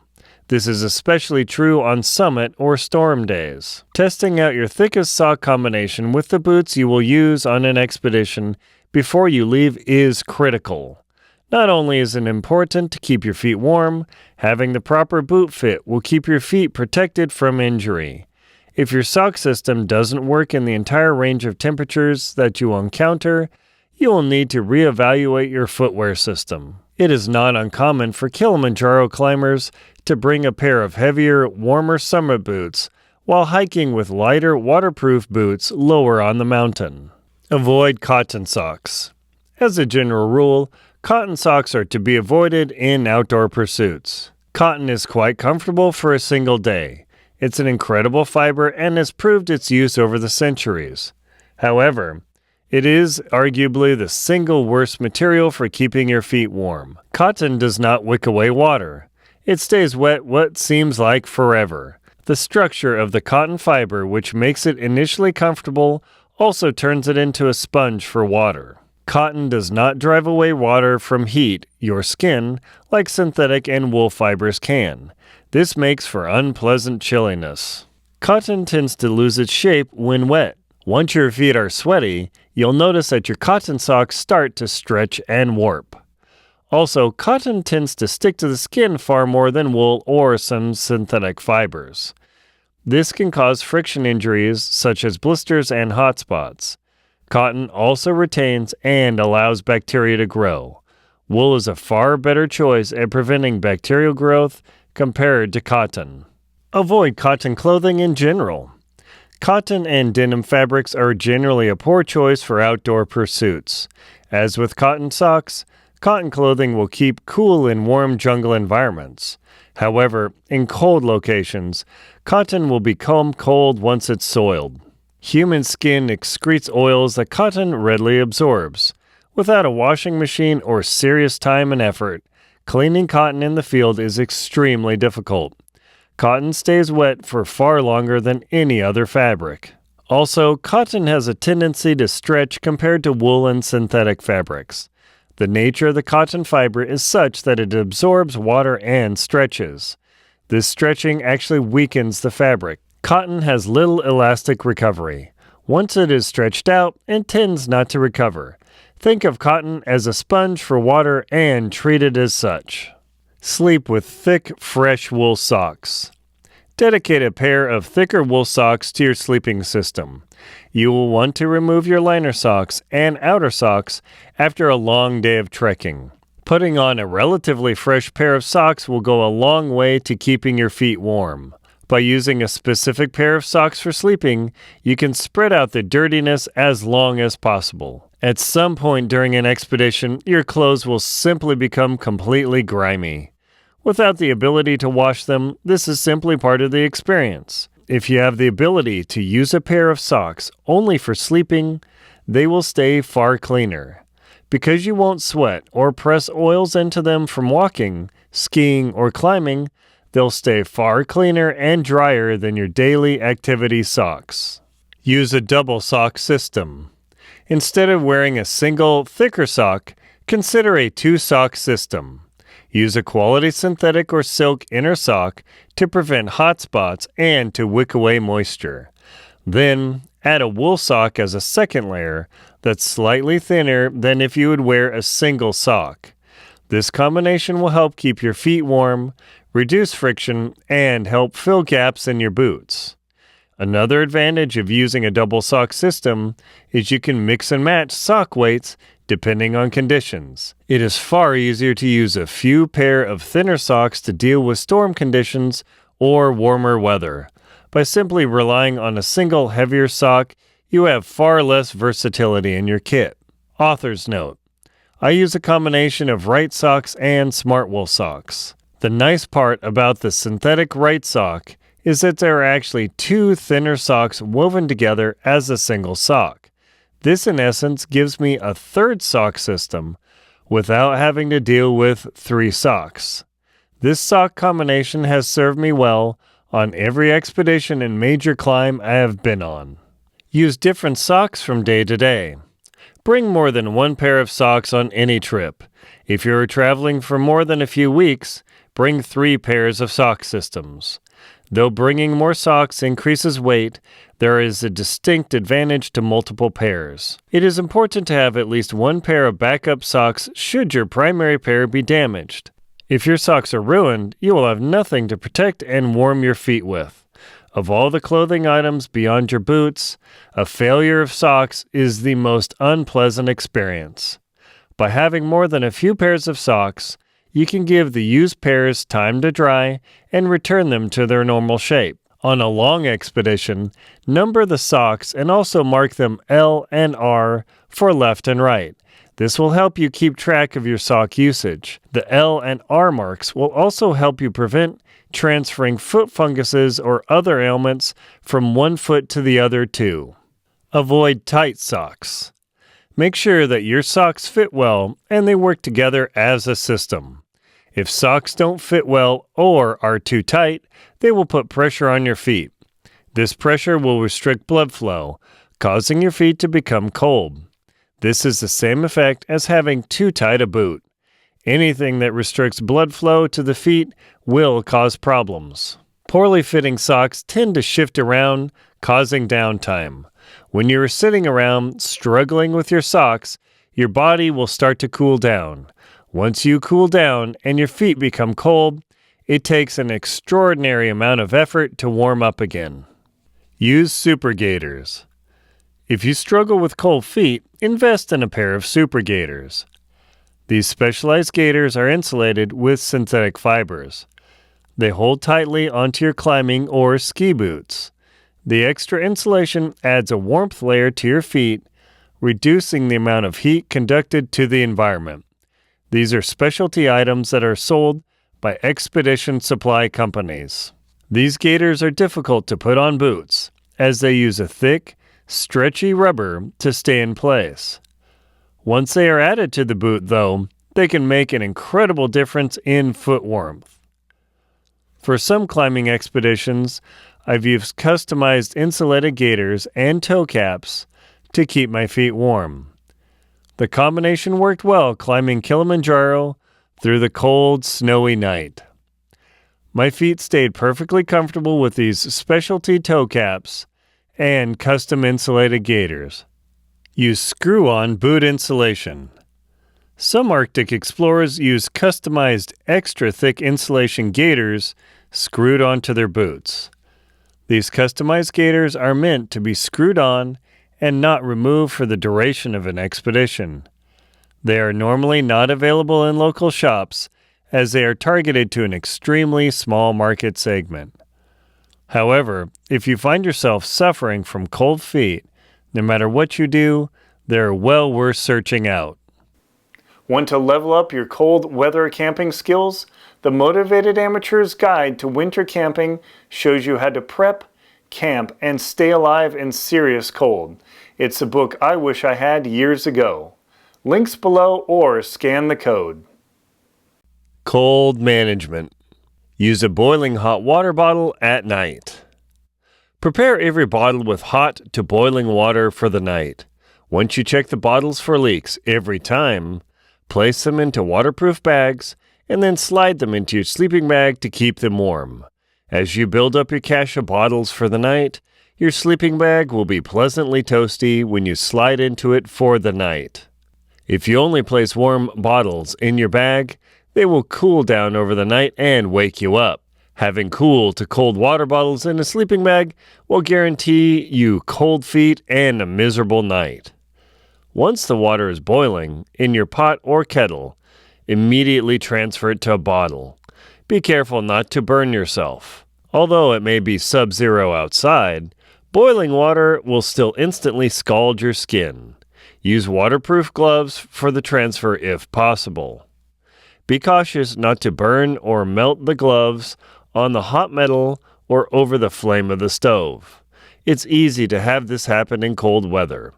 Your coordination, senses, and reaction speed will be dulled from fatigue and cold. Focus on keeping your feet warm all day.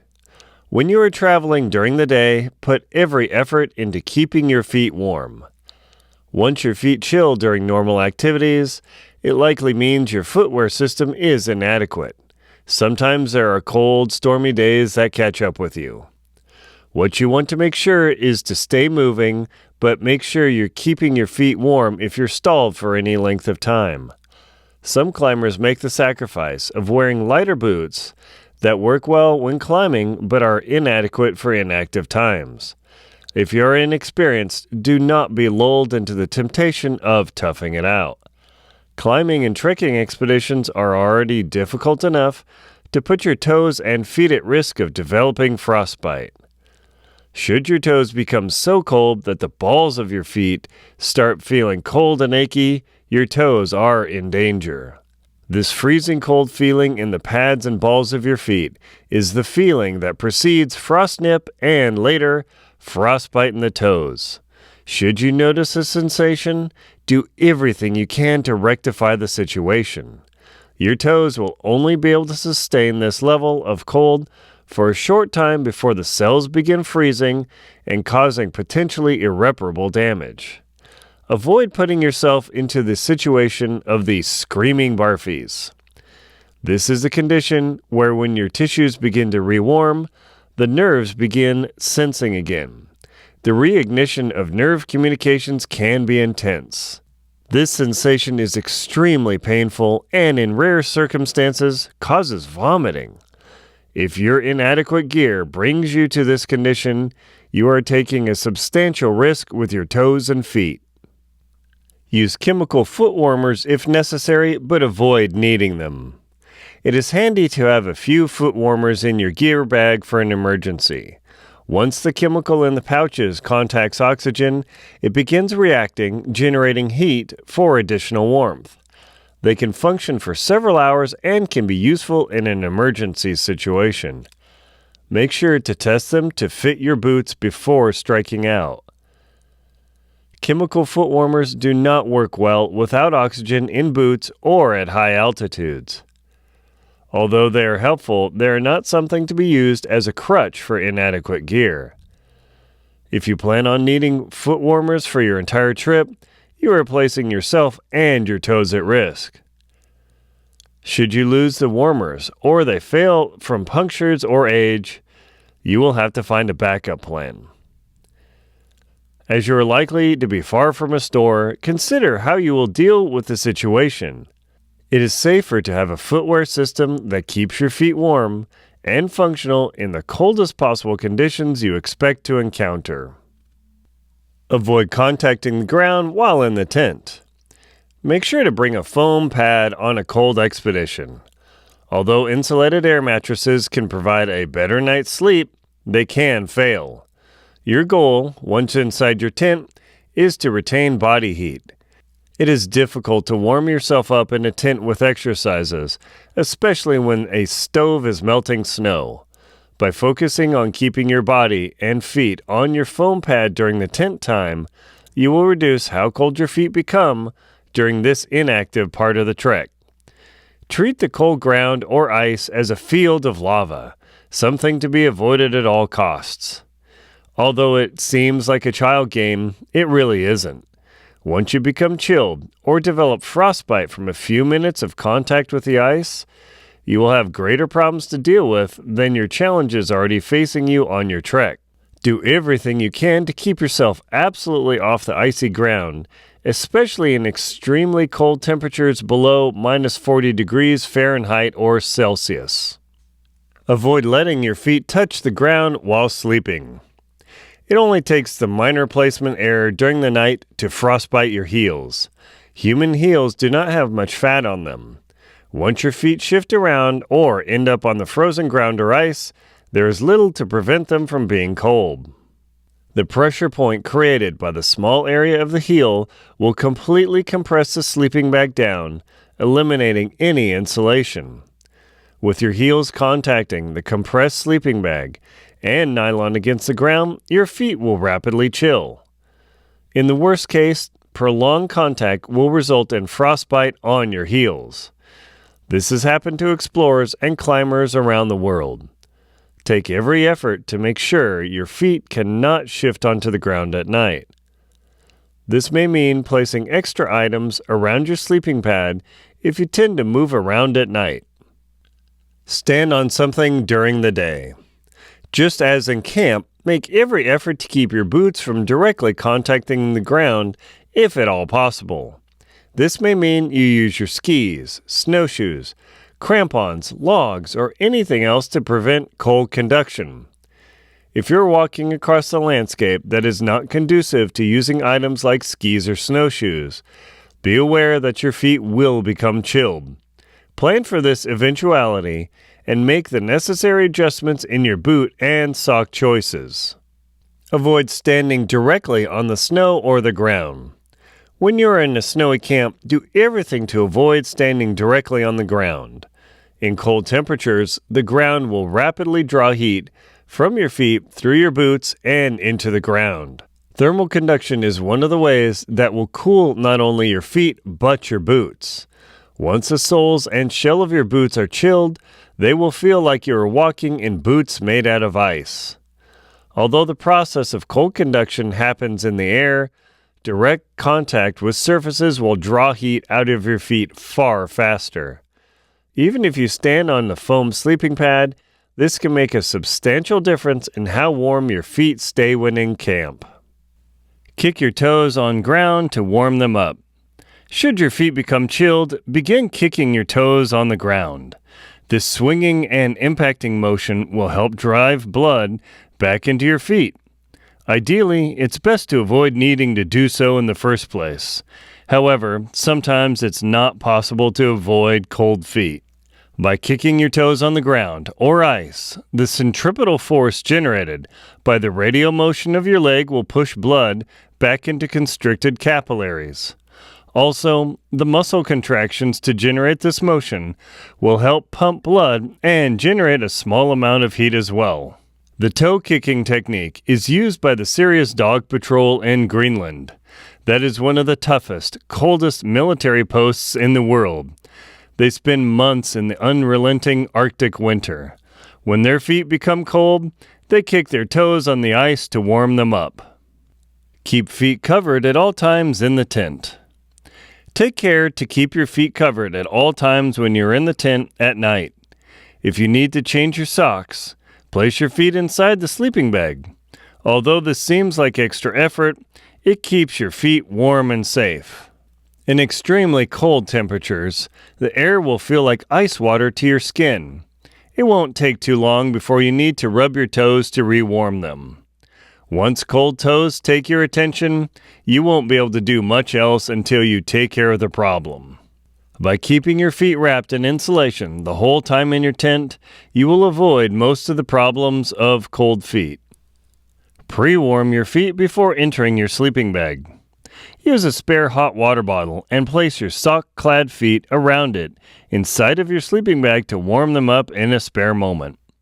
By keeping your feet warm with this method, you can add a little comfort and joy to an otherwise arduous experience.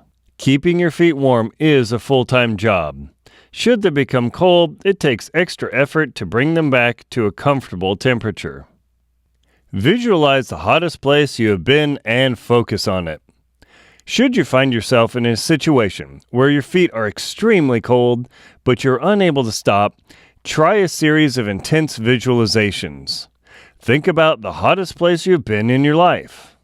Think about the sensation this place brought to your cold feet. Recall the intense heat, the sweat, and incredible warmth. Visualize hot pipes leading into your body, flames entering and exiting your core, and recall what it is like being too hot. If you practice and focus on this technique often enough, you can actually kick your body into almost overheating. You'll actually feel hot blood flowing through your feet when you make this technique work. It is something to avoid needing, but it's a tool in the kit when all else fails. It is worth practicing in cold conditions to have as another tool in your mental kit to help you face tough conditions. Keep your breaks as short as possible. If you rest too long, your body will cool down. As a consequence, your feet will become colder as well. Humans need to have short rest periods during high levels of exertion to recover muscle use and to take a psychological breather. However, in cold climates like on high mountains or on polar ice caps, taking too long a break can be a real detriment. By extending a break to 15 minutes instead of 10, your body will cool down dramatically. Although it is tempting to enjoy the rest and relaxation, often the rest comes at a cost. Once your feet cool down during a break, it will be difficult to rewarm them during the next period of travel. If possible, keep your feet sheltered from the wind. Keep them off the ice or snow during a break. It will make a large difference in how warm your feet stay throughout the day. Drink hot fluids whenever possible. If at all possible, drink warm or hot fluids during the day to maintain your core temperature. If at all possible, bring an insulated bottle or two for this purpose. The value of enjoying a hot drink on a cold, high-altitude mountain cannot be overstated. When you are chilled and your feet cold, a few swigs of hot fluid can make all the difference. Consider adding an amount of honey or other sugar to the water to provide extra calories and energy. This additional warmth gained from the sugar will also help heat up your body and provide it with needed fuel. Stay well hydrated, but don't overdo it. It's important to stay well hydrated in order to maintain proper foot and body temperature. If you allow yourself to become dehydrated or severely dehydrated, your body will not be able to transport heated blood from its core to your feet and hands, the extremities. Your blood is the primary mover of heat in your body. When it becomes more viscous due to lack of moisture, it is less effective in transporting heat and nutrients to areas that need it most. The opposite problem is true when you overhydrate. You can cause yourself to need a bladder relief break too frequently, slowing you down. Also, the cold sensation created by needing to relieve yourself will be constant. This constant sensation of cold will impair your ability to properly identify when your toes and feet are actually dangerously cold. There is a balance to strike between being under, properly, and overhydrated. The hydration you need depends on the humidity level, your exertion level, the altitude, sleep quality, how much food you've eaten, and many other factors. The goal is to prevent dehydration without overdoing it to maintain a safe toe and foot temperature. Keep your body out of the wind. By putting every effort to keep your body out of the wind, you will reduce the chance of chilling yourself to the point of hypothermia. Convection from the wind will rapidly draw away heat from your body without extra layers of clothes. Even when you are dressed with multiple layers, the wind will pull heat away from your body. Should you be stuck in driving wind and snow, there are two easy ways to stay warm. The first method is insulative, and the second is increasing your activity level. The first is when you're standing around. You need to cover yourself with a large down jacket, insulated pants, hats, gloves, and double or triple boots. You may need a face mask as well. You may need to pile on every piece of clothing you have. If the temperature is sub-zero and there is a strong wind, this still may not be enough to keep your extremities warm. The second circumstance is if you are able to dramatically increase your exertion amount. If you're dragging a heavy sled through snow, you have a good chance of maintaining your body temperature. Even then, a strong wind can draw heat away from your feet, even when the rest of your body is relatively warm. This experience is common in polar exploration. You may be skiing into a strong wind at minus 40 degree Fahrenheit or Celsius temperatures, dragging a 300-pound or 136-kilogram sled, and feel like you are overheated, yet your feet are still chilled. When this occurs, you will need to make extra efforts to maintain your foot temperature in any method you can. Hide your feet behind a wind block. Should you be stuck outside your tent or shelter in the wind, take extra efforts to hide your feet from the wind. It's relatively easy to add jackets and hats, but you only have so many options with your feet. Even with extremely warm boots, the wind can still draw heat from your feet and chill them. If you are towing a sled and need to stop, step to the leeward side of your sled, that is, the downwind side. Take every effort to keep your feet out of the wind as much as possible. If that option isn't available, consider digging a small hole or building a quick barrier for your feet. Once your toes chill into the frostbite danger zone, you may need to stop, camp, and re-warm your feet. If you have the choice, avoid venturing out after a storm.